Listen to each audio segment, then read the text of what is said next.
Bill Jones, and welcome to VYPE TV, a show that highlights local athletes, their schools, and their communities. On today's show, baseball season is in full swing at high schools in North Texas. We'll bring you some of this season's best teams and best players.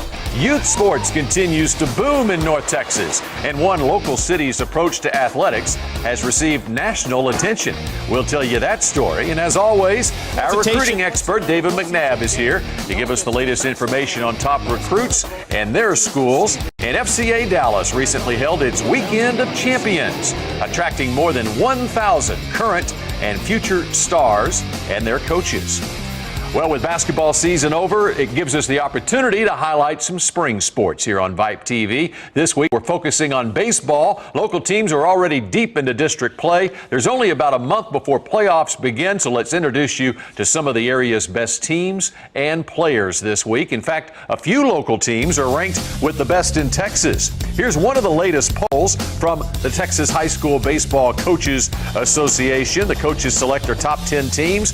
5A, that includes Coppell and Flower Mound. And 4A, the coaches have recognized the Scots from Highland Park, as well as Rockwall-Heath, the Colony, and Frisco. Highland Park and Heath meet on Tuesday, by the way, for the first time this season. They're both in District 10 4A. The Colony in a pretty strong District 4 4A. Most teams above 500 in that league. And Frisco in District 9 4A, which also includes Wakeland and Centennial, their rivals. And joining us to talk about some of these teams and others is Tim Polzer, editor-in-chief for VYPE magazine. Thanks for being here as usual. And that's one thing about VYPE. It doesn't matter what season it is, you're covering high school sports. We're everywhere. It's nice to get back outside for these spring sports, though. You know, it's almost as if things even get busier for you in the springtime because there's so many sports going on this time of the year. Right. Soccer, baseball, tennis, golf, tracks coming up. So you can't be everywhere all at once, but thankfully with the internet and with parents and cameras and digital equipment now, we could almost be everywhere. You got 1,000 reporters out there covering events for you.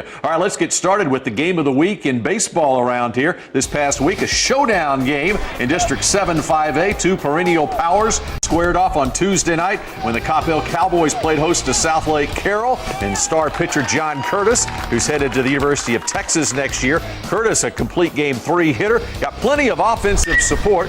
Payne Drulo with a triple right here as the Carroll Dragons were able to jump on Coppell with the big bats in the middle innings of this game. And the biggest blow of all came off the bat of Kyle Bailey, as Bailey with a grand slam home run right here as Carroll was able to win in lopsided fashion over Coppell. 8-0 was the final score.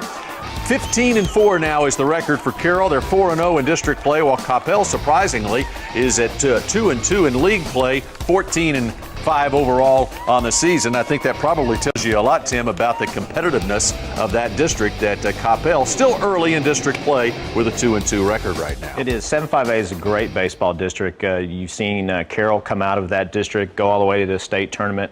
Coppell has been one of those programs that seems to be on the verge every year. I know their boosters are very excited. They put a lot of kids in the college programs, in the draft, senior laden program.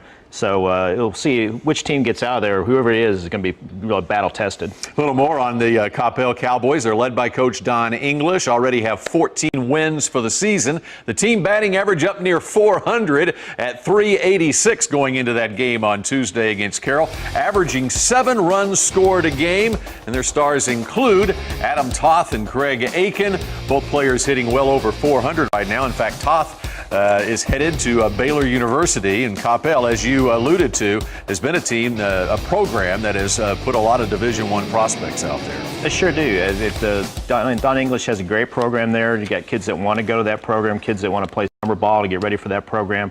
Obviously, the college coaches are attracted to a Coppell program, a Southlake Carroll program, Plano West. They're just one of those programs that stands out in the area year after year after year.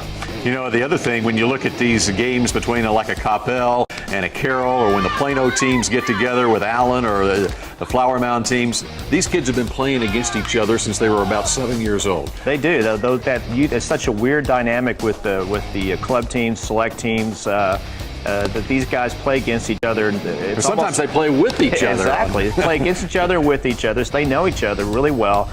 They know each other's tendencies at the plate. They know each other's pitching tendencies. So it really makes it unique. All right, about this Southlake Carroll team, they're led by Coach Larry Hughes, an Irving MacArthur product, by the way. The Dragons are consistently a winning team. They've already have 14-plus wins this year, a powerful offense, averaging almost 10 runs a game. We caught up with them a week ago, in fact, in the game against Justin Northwest, in which they put 18 runs across in that game. We mentioned John Curtis, their star pitcher, who's headed to the University of Texas, but they got a lot of power at the plate, too. They do, and I think they may have surprised me. Whoa, let me stop you right there. You know who that is right there? Number 2 for Southlake Carroll. That would be Darian McLemore, the son of former Ranger Mark McLemore, and also TXA 21 analyst. That was a 2-home run game, 5 RBI game for Darian McLemore. I asked the doctor of defense if he ever had a 2-home run game in his career, and I think he said one time in the big leagues. I was going to say, I thought I recognized the home run trot, but I'm not sure I ever saw his dad hit a home run. So,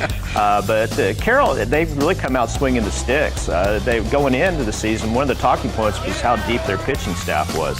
And obviously that's held for them too, with Curtis as their main guy. But when you hit that well, pitching, you don't really need it as much. So it's really to see them. They've exploded early in 7-5A, and we'll see how they do in the second half. Yeah, still very early in this high school season. Our next team, one of the best in the state. In fact, a recent poll by the National Baseball Coaches Association, yes, the National Baseball Coaches Association, ranked the Heath Hawks of Rockwell number 13 in the nation. Hawks, led by Coach Greg Harvey, already have more than 18 wins this year. The team averaging 7 runs a game. They're returning strong after last year's phenomenal 39-3 season. For this season, they are led by star pitcher Jake Thompson. He's also quite a hitter and pitcher Jovan Hernandez as well. Those are two of the big names going into this season. They're really good examples of baseball as one of those sports where the freshmen and sophomores can really contribute at the varsity level. You don't see that in football. You don't necessarily see that in basketball. And as you see here, one of our covers for our baseball issue. No VYPE cover, Jinx? No, not. I don't think so. Hopefully not. Don't start that rumor. But we had some really unique portraits taken of our players on 3 different covers, and you couldn't just show one Heath player. You had to show at least 2. That's a program that's very deep. They had that great season last year. Obviously, they want to take it a step further and get to the state tournament this year.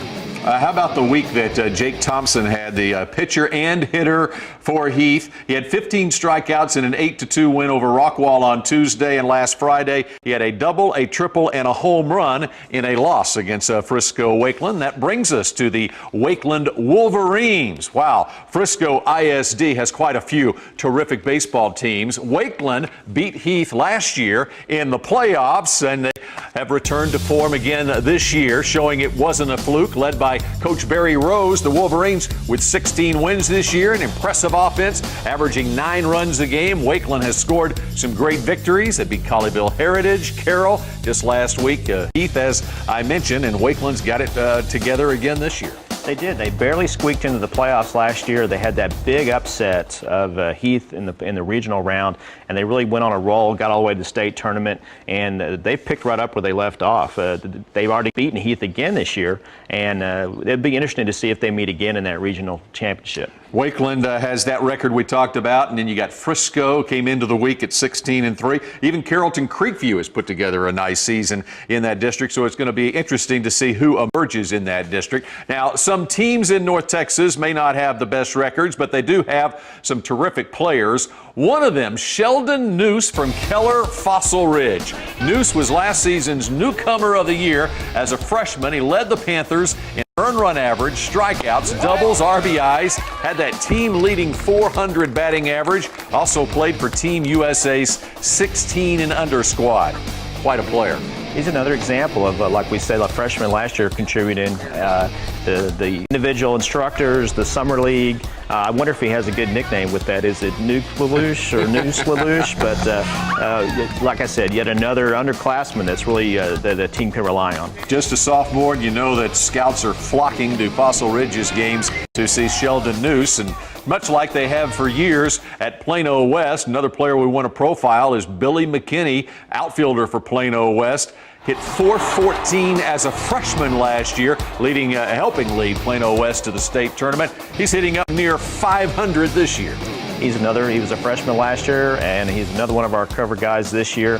Plano West is another program that year after year is just consistently good and just keeps producing great talent. Yeah, following in a long line of great talent at Plano West. Just a sophomore. We got plenty of time. And there's the cover with Billy McKinney. No jinx for him. When you got that kind of ability, there's no way VYPE can jinx him. Tim, we appreciate you joining us as usual here. Thanks. Get ready to talk some softball next year. How about that? Or next week. Coming up next on VYPE TV, learn about one city in North Texas where 10% of the population is playing youth sports. We have that story. And later, our recruiting expert, David McNabb, will be here with the latest news from the world of recruiting. Welcome back to VYPE TV. It's now time for some bonus stories from our website, VYPE.com. In July, Cowboy Stadium will host the Texas High School Coaches Association All-Star Football Game. Steve Warren from Abilene High School will coach the North team. Don Clayton from Katy Cinco Ranch will coach the South. Game rosters will be finalized in a few weeks. Flower Mound Marcus basketball star Marcus Smart has been selected the Gatorade Texas Player of the Year. Smart led the Marauders to the Class 5A state title and was also named Tournament Most Valuable Player. And a sample of the great photography you'll see on VYPE.com. These shots were taken by Stephen Schaffner at the March 11th baseball game between Saginaw and Springtown. Saginaw won the game by a score of 14-3. Well, do you have dreams of your son or daughter becoming a star on the field, court, or ice? If that's the case, then you may need to live in Frisco. The Collin County city was recently voted the best place to raise an athlete by a national magazine. TXA 21's Jay Gormley headed to Frisco to find out why. Start 'em young. That's the philosophy of Phil Yuan and Amy Filichek. Their two boys started playing soccer at age 4. We chose Frisco not because of Frisco, but because FC Dallas happens to be housed here. And their philosophy is basically player development, and it's not about winning, but about developing the unique talents and skills of the players. It seems everywhere you go in Frisco, a ball is being kicked, caught, smashed, or shot. A virtual breeding ground for future athletes. Wakeland High varsity soccer coach Rusty Oglesby should know his team won the state championship last year. It's no wonder the phone calls come early. A parent of a 4 or 5-year-old kid wanted to know if it was too early to start him in competitive soccer. And I never really thought about that question because I just, when I was 4, it was just pay your $30 and play rec. And these athletic arms and legs have caught the eye of Men's Journal. As part of the magazine's Best Places to Live for 2011, Frisco was named Best Place to Raise an Athlete. The magazine cited the city's numerous youth programs and its top-notch sports facilities. The city says it's all about finding a business partner. At least 7 sports complexes in Frisco have been financed with a combination of private and public funds. And so we want our children out there playing and competing in sports. And to try to accomplish that, we knew we had to build world-class facilities. If we build it, they will come, and that has certainly been the case. 11,000 kids participate in at least 8 different youth sports organizations. That's roughly 10% of Frisco's population. And according to Men's Journal, it gives them a leg up in the highly competitive world of sports. The article is in this month's issue of Men's Journal magazine that's available now. Coming up next, we'll give you the latest recruiting information, and we'll tell you about the Weekend of Champions event from FCA Dallas. VYPE TV returns in just 2 minutes.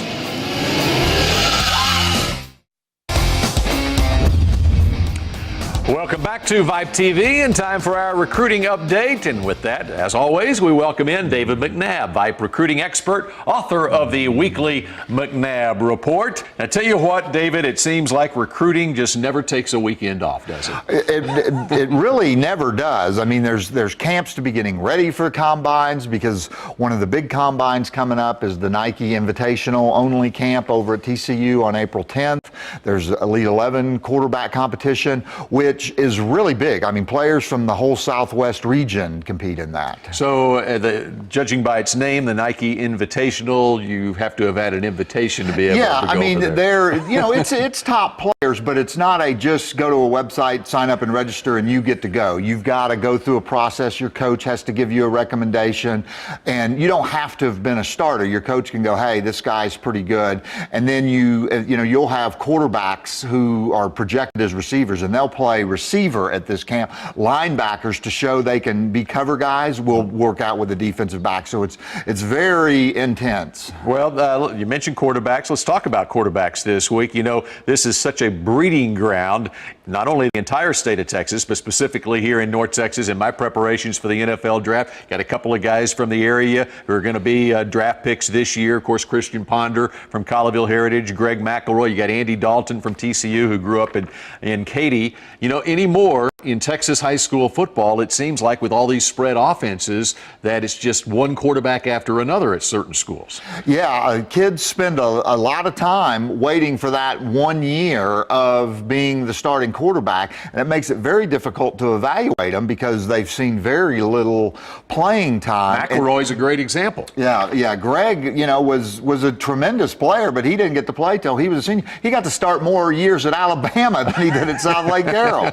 But he still got to play 16 games, so he got to play almost a year and a half season compared to other kids. Let's get into some of these guys, though. Highland Park, quite a breeding ground. Of course, you had Matthew Stafford, who was a #1 overall NFL draft pick. Next in line, Brady Bergen. Yeah, Brady Bergen split time last year with Jake Howarth, who's graduating and playing baseball with the Scots this spring.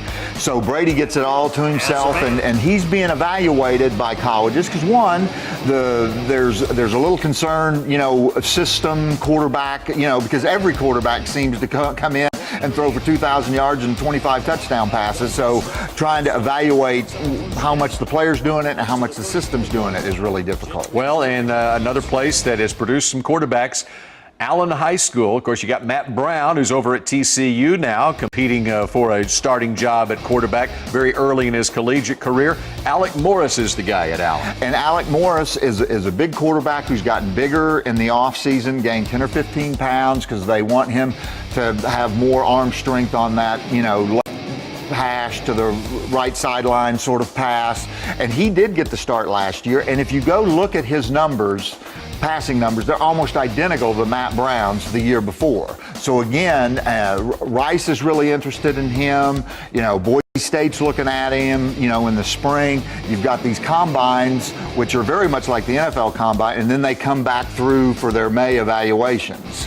Well, and then at some schools, you've got guys that are playing quarterbacks who might project at a different position at the Division I college level. Of course, at Arlington High School last year, Miles Onyebule, a wide receiver, was playing quarterback, playing very well. Arlington Bowie has a highly recruited quarterback. Yeah, Colby Listenby, he's being looked at TCU, Texas A&M.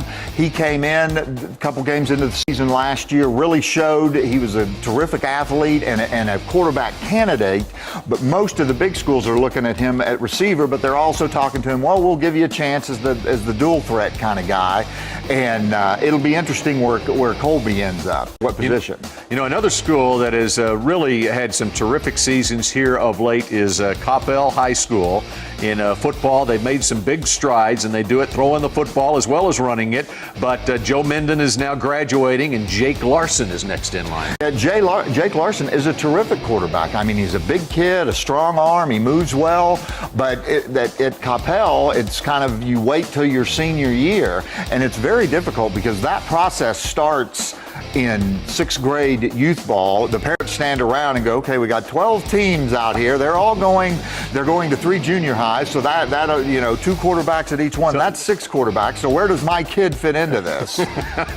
And eventually it gets pared down to 1 by the kid's senior year. It's a very long process, but boy, I tell you, in individual communities, it is a hot topic of discussion of, well, that kid's not really projecting as a quarterback, and my kid can play. What does here. that coach know? That coach, he can't pick a quarterback. My kid's better than that kid. Yeah. All right, we can go on and on talking about that stuff. David, we appreciate it as usual. When we return, the FCA Dallas Weekend of Champions here on VYPE TV.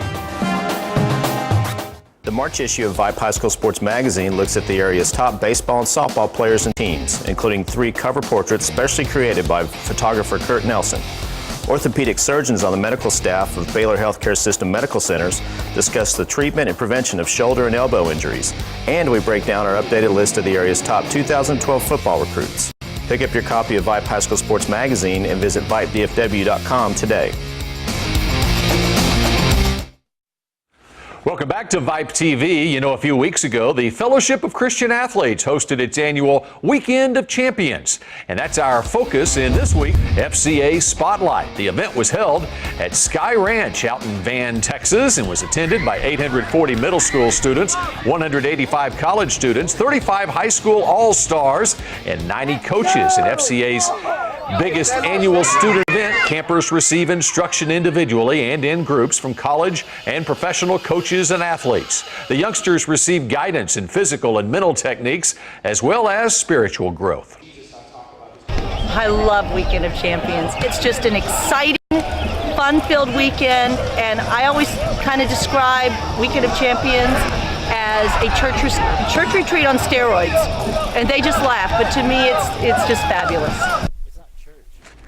Fabulous weekend for all involved. This weekend, it's a fabulous weekend to catch your local pro teams here on TXA 21 at 6:30 tonight. In fact, the Stars continue to fight for a playoff spot when they battle conference rival Nashville. Then tomorrow afternoon at 2:30, watch baseball preseason action from Arizona as the Rangers play Seattle.